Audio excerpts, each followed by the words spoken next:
વરે 2 વરે 5 વરે દેવીને દિયો તો ભાવથી દેજો.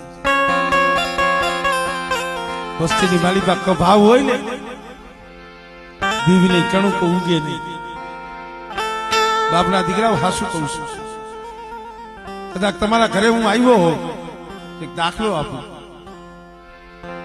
બપોરનું ટાણું હોય, તમે કદાચ મને જમવા બેહાડો અને તમારા ઘરમાં 2-5 સભ્યો હોય, આમ કદાચ મોટા ચડાવી કવડા મન રાખીને બેઠા હોય તો મહેમાનને ખાવું ભાવે? જો માણાને ન ભાવતું હોય, એને જો સારું ન લાગતું હોય, દેવીને કેમ સારું લાગે? દેવી પાસે આમ જો 2 હાથ જોડી ખાલી 2 આહુડા પાડો કે હે મારા બાપ બાપુની દેવી મારી, અમારી હવા રૂપિયાની ગુગરી છે, હવા રૂપિયાની આ મુરજીડાના પહોડાની જે